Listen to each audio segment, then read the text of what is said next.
Hey, cousin, come on in. Come on in.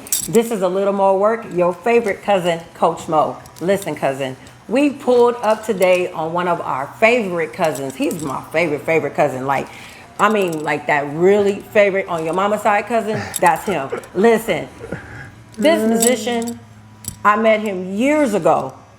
And when I tell you, I seen him in the church scene and I was like, wow, he's dope. But then I seen him on the stage with Brandy and I said, wow, he has so much history in music and played all over the world. But today we're gonna have a conversation about how he pivoted into being a wonderful, wonderful barber today. Y'all put y'all hands together for the father, the man of God, my brother, my favorite cousin, Tonee Ray, y'all. What's up, people? What's up, y'all? How y'all doing? What's up, Mo? What's up? What's up with you, girl? Listen, I just had to pull up on you. I feel you, man. Hey, I'm so glad when you hit me about this because it's been a while. Just us talking. You know what I mean? Yes. We don't get a chance to really rap like that, but Yes. because we go to church together, y'all. But Yes. Yes. So we kind of like in transition, but this is perfect. This know is what I'm saying? perfect. A perfect little setting. So Yeah. and I'm glad you're here. You know what I'm saying? At the shop. I'm glad I'm here. And Yeah. listen, this is a full circle moment. It Listen, is. y'all won't even believe. I get the address, and for some reason, I didn't recognize it. Didn't recognize the address. I pulled up on this location, and I worked and did hair in this exact spot in this salon. I can't even tell you the name of it because it's been so long. It's been that long. This is where I started my journey in the salon. And when I was doing locks, and at that time I think I was just assisting at that time. Yeah. But listen, pulled up in the same space as my favorite cousin over here. Full circle moment. I just can't believe that this is happening. How God just brings things around. I'm trying to tell you. Wow. So tell me, how you been?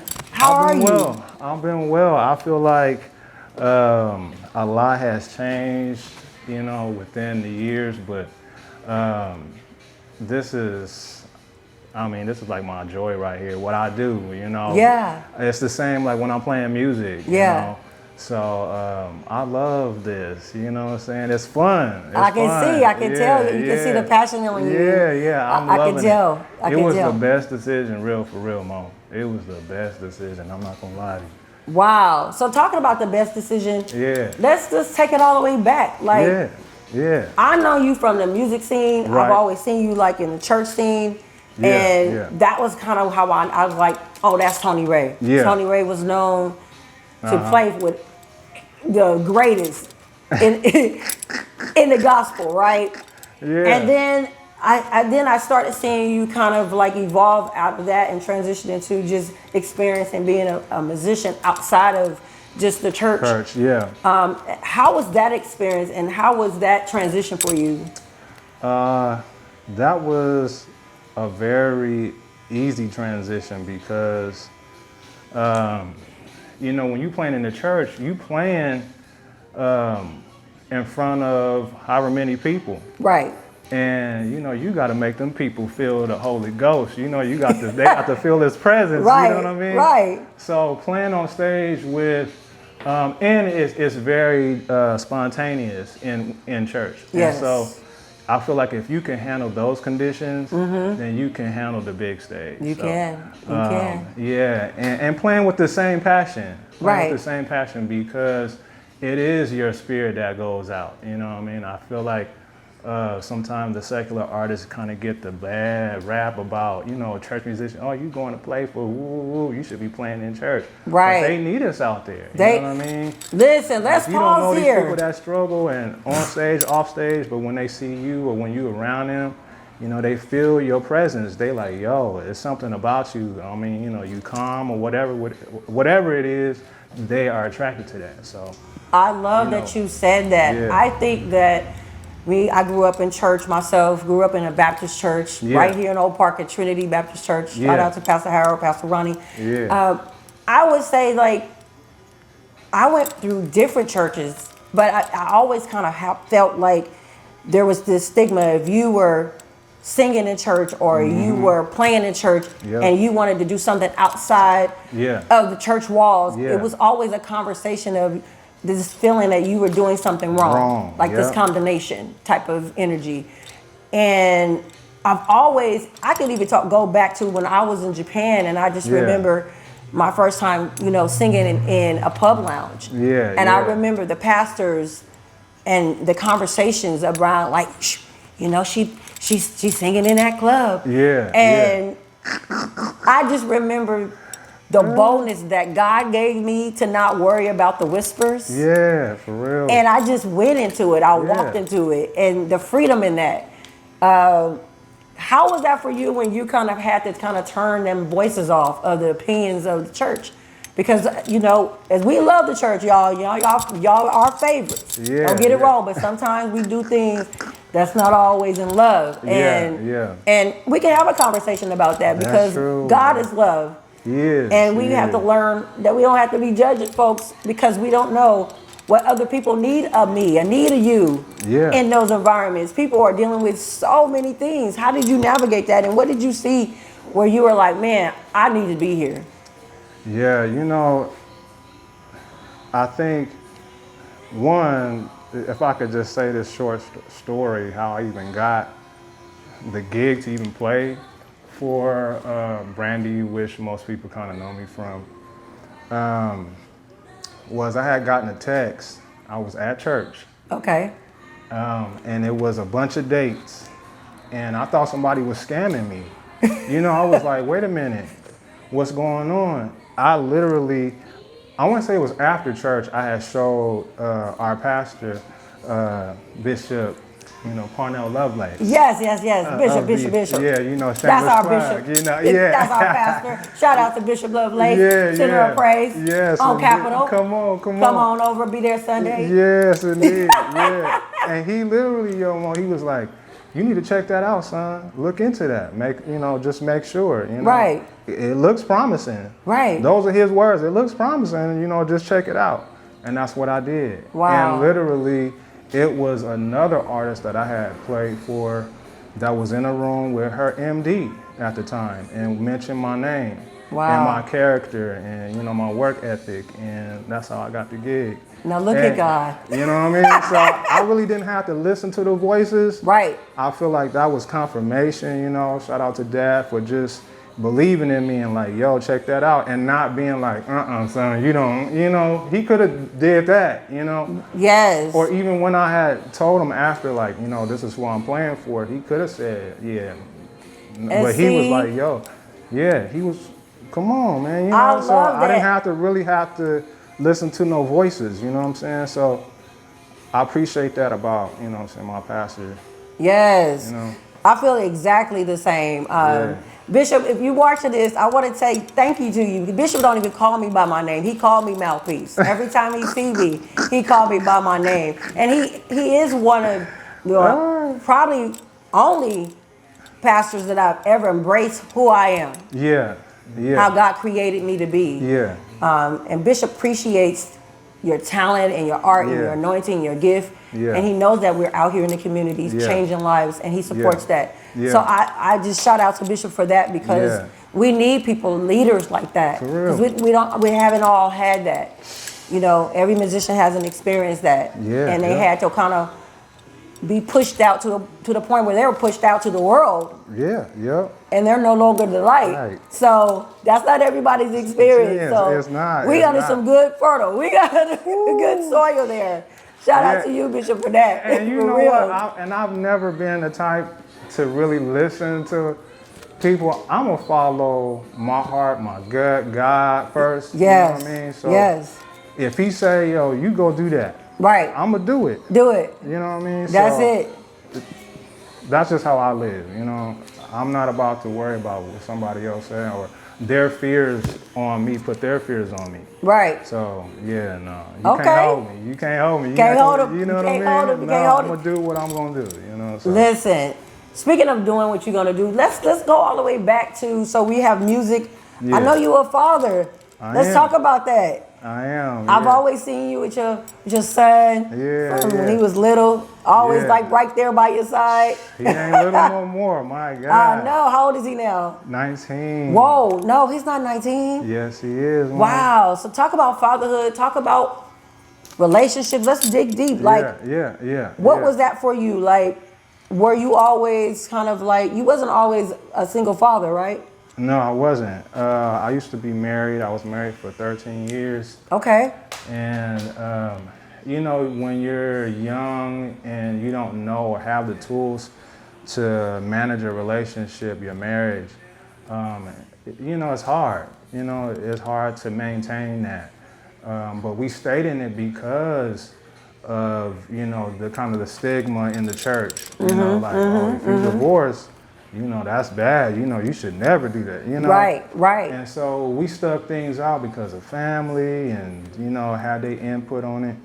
But, you know, we had to follow God and our instinct, and we were able to do it in a way that most people, you know, can't do that. We're still friends. That's my girl, you know. I love like, that. I could go to her and talk to her. She's always there for me, and same, you know. And it's about our son, you know, at the end of the day. And, you know, now he's a college student. His first year, he just finished his first year. Wow. At Loyola out in New Orleans. So, yeah, we're excited. You know, I love that. Congratulations to both of you. Yeah, thank you. For, you know, being a collab in this parenting, you know.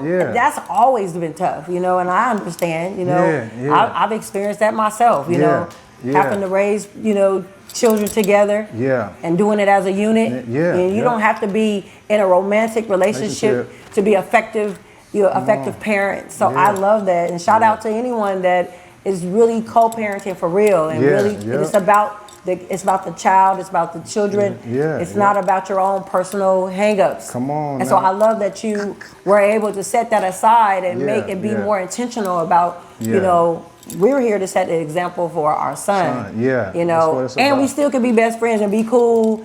And if you need me, I got you, and if you know, vice versa. So I love that. Listen, I feel like I'm learning so much about one of my favorite cousins. You know, it's like that favorite cousin when you don't get to see that cousin, but when you get to pull up and it's a holiday, and today feels like a holiday, like, man, we catching up. I'm learning so much about my cousin. I love this. So I want to ask you a question. Like, okay, so a lot of people are afraid to start all over. What fears do you have going into your transition now that you're a barber? You know, I was talking to someone maybe about a week or so ago about this. When I started in music, I was so young. You know, I was 13. 16 was kind of when I first got my first gig, my first real paid gig. And so it was just kind of like always there. I really didn't have to necessarily think about the business so much. Like, I got to make sure that I do this and this and this. Whereas now I'm older, in a whole new industry. And so now I feel like I'm feeling just the little anxiety starting out as a business owner. You know, so there is a little bit of anxiety. That's honest. Just with, you know, starting something new and if it's gonna work out. You know, you don't know. You just doing what you do, you know, and that's all you should do. That's all you should do. I feel like you shouldn't necessarily have the mindset of like, you know, you trying to think of the end. You know what I mean? Don't think about that. Think about what you're doing right now that's in front of you and then try to enjoy that as best as possible. And I feel like when you do something with your heart and passion, you know, the great things come to you. You attract that, you know, versus chasing. You know, I'm grinding. You know, we always say that I'm grinding. I don't think you should grind nor chase, you know. So I feel like just do something with your whole heart and with love. And I love that. I often say, do it afraid, right? Just like this podcast. We didn't have no idea, you know, how this was going to come about. You know, I really didn't have a lot of the pieces that I thought I needed. I thought I needed a big old production team Yeah. and so on and so forth. And God gave me the green light, and I had to move. Yeah. And I had to move even when I didn't know. Yeah. But it's all coming together every day that we're doing this. We're filming, and we're getting an opportunity to pull up on different cousins. Yeah. This has just been an experience of the light is green, you have to go. Yeah. And when God says move, you move. You don't have to have all the answers. You don't. And that's the thing that sometimes we want the answers. We want to know, like, I want the blueprint of how to do it, how to start it. Some things we have to do, we have to walk in faith. So now you're here, you're doing it. You have a client in your chair that happens to be another brother, cousin to me. Yeah, come on. And it is oh man, if y'all ever see this man play the saxophone, your life will be blessed. But not just a saxophone player. This man is a man of God as well. Preaching machine. Yeah, come on. Family man. Has a huge family, by the way. And a lot of grandbabies, beautiful wife. Yeah. But I love this because this is another reason why when you have support, you have a support, you came into this business automatically with clients. You know. I've seen them often in your videos, and I'm like, look at God already giving you. He gave you the provision, and He's already brought the people to you. Yeah. So that's how amazing God is. That's what God be doing. He be showing up. Yeah, and you know what? Let me say this too. Say it. So when I was younger, I would be in my room trying to figure things out, chords, and trying to play keys, and like on the weekends, I would cut my friend's hair. So I've always done this, but nobody really knew that I was cutting hair, kind of on the side. And I had stopped, but during the pandemic is when I was like, yo, I need to have something else along with what I already do, So, because a lot of musicians get into the industry of music, but don't have or don't feel like they can do other things outside of music, to bring in income for your house. Yes. So you're not stressed over music, you can really have fun doing what you love, so yeah. I love that you said that. I really love, because I know that there's so many people out there feeling like, and we had this conversation before with our other guests about the different gifts on the shelf. Yeah. And a lot of times we just want to pick that one gift, that's it. And God is like, I have so many gifts on this shelf, you need to pick at least 5.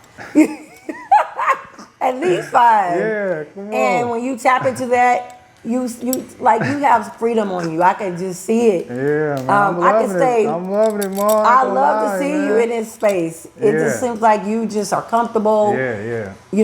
And you also have that same freedom in music. Yeah. But it's they're both creative. Yeah. But they both have different experiences. Yeah. You get to actually be in close in person and connection. Yeah. And you get to be impactful to somebody's life. Right. Yeah. Exactly. They can actually hear your voice and what you have to say. Exactly. So I love that. Man. Yeah, man. So you was up there cutting hair. They didn't even call me once and ask me, can I get a line or nothing. I didn't get no cut or nothing. Well, look, you would have shown up so dope, or you would have your hat on, so I didn't know what you had up under that hat. Right. And y'all know I love my hats. I knew I was pulling up on my favorite cousin today. I was like, I had to put the hat on today. So listen, I want to wrap this up, but I want to talk about the internal work that you have to do within yourself, like the more work that you have to do with you to become where you are today. What work was that, and how did that look for you in real time? Discipline is like everything, and it's not always restraint, but it's also, you putting in the work to get to where you want to be. Mm-hmm. And, I had to go to school to become a barber. I couldn't just be a hair cutter, so you got to go through the institutions or whatever it is to get where you need to be. So you can shine, nobody becomes great overnight, so there is time that you have to like put in. And it's like, are you willing to be consistent? Are you willing to put in the time? And you know, I was willing to put in the time. When I was in school, my dad was, you know, transitioning, and I would go to school and then go, you know, help my mom or whatever, go see him at the hospital or wherever he was. But I was determined to go to school the next day. You know, it wasn't until maybe toward graduation where my body just kind of shut down and I needed to take some time away. But, you know, I was determined to get to this place where I'm at right now. I don't know where I'm gonna end up. I have great, you know, aspirations and dreams within this industry and also in music. But I'm totally fine with what's going on right now. I love that. But you know, you got to put the time in. You have to have that discipline to be like, look, let me go to bed at night because I got to get up. Listen, at 8:30, 9. Yeah, you know what I mean? Like, well, let me prep some food so I'm not spending all my money, you know, at the drive-thru. So it's just little stuff. Or let me get to the gym, you know what I mean? Let me work out. Let me do something, you know, to be better than I was yesterday. So that's the hard work, you know what I mean? So, and nobody can really tell you that. You gotta want it. So, yeah. Thank you for that. Somebody needed that. I needed that. Because I didn't go, I missed the gym yesterday. But and it's always work to do. You can't think that something's just going to just fall out of the sky for you. I love that. It's not. So I hope that somebody is encouraged by that. You have to put the work in. And that's what this whole podcast is about, is doing a little more work. Yeah, come Every on. day you have to do the work. You see how that we just tied that in? Come on now. You just brought that around. I brought that around. Yeah, come on. Listen, real quick, I want to talk about the work, but I also want to talk about something that you and I both experienced. How did you navigate through your grief in the midst of this? Because I know it's still a process. It's still ongoing. This is the month of his birthday. Wow. So I know that's hard. Yeah. So I've been really quiet, you know. I'm kind of that person that kind of goes within to whatever to heal. And some people don't really understand it. It's nothing personal. Right. You deal with things how you deal with it, and that's it. And that's okay. That's okay. Yeah. And so, you know, I was very quiet. But I think my therapy, both of us, me and my dad, our therapy is music. And so when I do go within, I'm like either at the piano, I'm playing and whatever, and that's my piece. That's your piece. I love that. What was your favorite song that you and your father connected on? Like, what was that? Was it a certain song? Was it a genre? What was that for y'all? He's Sweet, I Know. He's a quartet guy. So, I love it. You know, it had that little, you know, it had that drum. Yeah. You know, it had that pop, right? Yeah. So, you know, but that was our song, and I could hear him singing it, you know. I love that. He played the guitar. That was the guitar. Yeah. I love that. Dad could go. But yeah, we would connect on that song, but you know, music is our therapy, and so that's what I go to for really a lot, you know. Yeah. Just to like get, it could be something as, man, how am I gonna get through paying these bills? And I mean, how? Yeah. And sometimes you just need a minute. You go and you listen to some music and do some chores, and then come back, you feel different. Okay, you got a new perspective or whatever it is. Music does that for us. Yeah, it's our therapy. So it is. Music has saved me a lot of days. I've just had to, you know, one of the things that I realized one day, my first album was Lyrics for the Soul, and it was a song that I wrote called Came All This Way. Yeah. And I remember I was on the phone with one of my friends, and he called me and he was singing my lyrics to me. Yeah. And I was like, and I had to play it.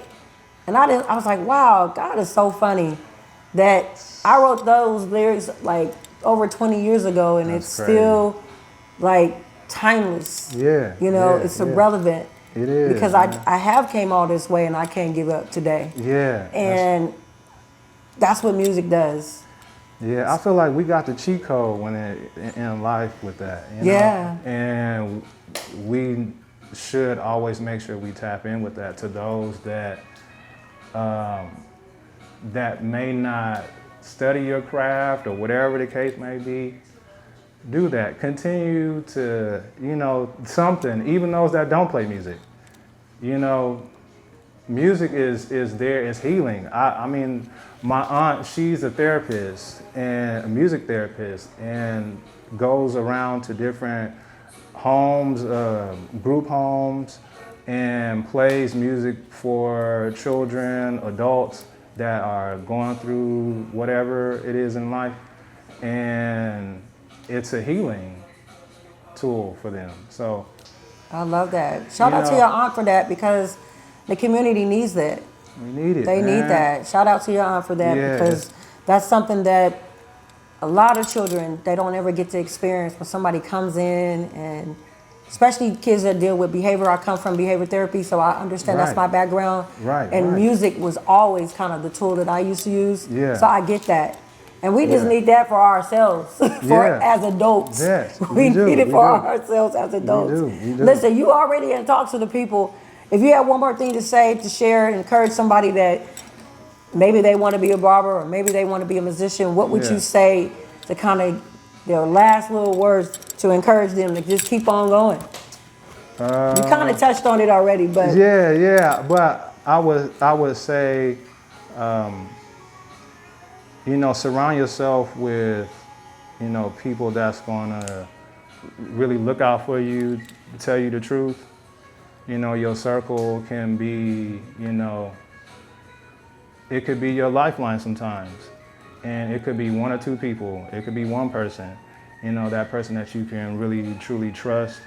But have somebody that you can really like talk to and express, because we don't ask. I feel like a lot of us musicians, we just kind of in that mode of just go, go, go, go, go.